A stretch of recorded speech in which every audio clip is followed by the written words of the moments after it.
Welcome to the service clinic at Low Country Harley-Davidson. I'm Doc Harley. I got an email asking what size is the rear axle nut on my touring machine. It's 36 millimeters. And I started thinking about, you want to adjust your belt. Okay, so you've got the adjusting tool, but you want to adjust your belt to the correct thing. And a 36 millimeter is huge, okay? And this wrench too, 36, because you really need two. One to loosen the nut and one to adjust it on. But these things are huge and you really want to take everything apart. So I started doing research and I found this on Amazon. Okay, now I bought this way long time ago from Harley-Davidson. They had it too, but this little tool can help you a whole lot. And on Amazon, it's very reasonable, but it's real easy. Instead of taking this all apart, this can slide on there, okay? And I can move it. And you're already telling me, well, yeah, I can move it, but I have to loosen the nut on the other side. And you will see on my tool that I've modified it on one side only because some people put a lowering kit and this moves the shock out and is in the way, but this still fits. All right, so I can move the axle, but I have to loosen the nut on the other side. So let's go to the other side and show how to do that, okay? Okay, so I've got the nut over here and it's 100 foot-pounds. All right, so this wouldn't be a really great angle to break it loose.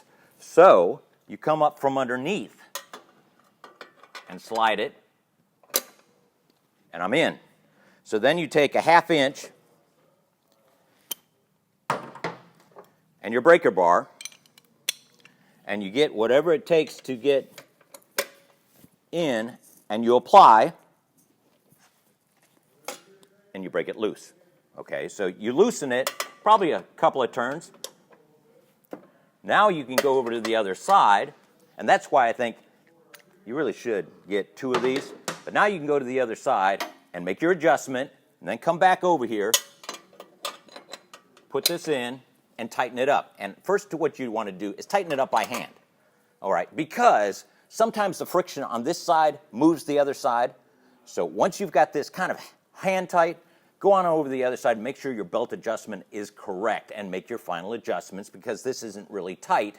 Then come back over here. Now, when you're using this kind of tool to torque, all right, you use the same kind of thing, but you have to put this in and you have to have your torque wrench 90 degrees to this adapter.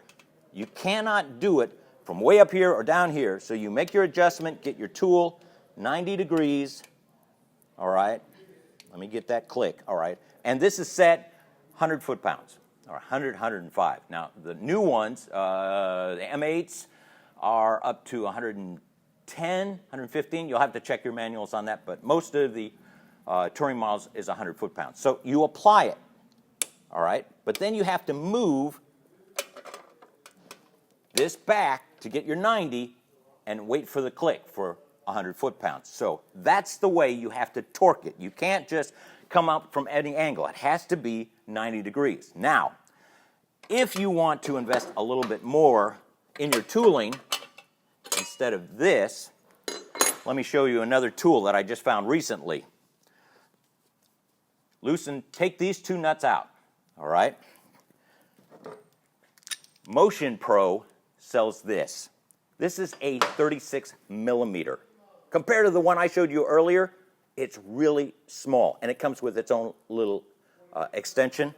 I still use another extension on it, but watch. I'll have the camera come around,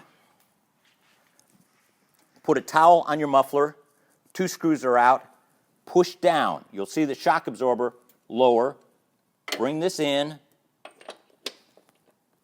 and it goes right on the nut. Then you can torque any way you want up to the 100 foot-pounds. Take it out, put your 2 nut bolts back in, you're done. It's a little bit easier. I kind of like it. It's sold by Motion Pro. It's 36 millimeter. That's the size of the nuts on both sides. So if you're doing your own maintenance at home and you're adjusting the belt on the left and the right, try to find this. It makes it a lot easier. or pick up the Motion Pro. I'm Doc Harley. We'll see you next week.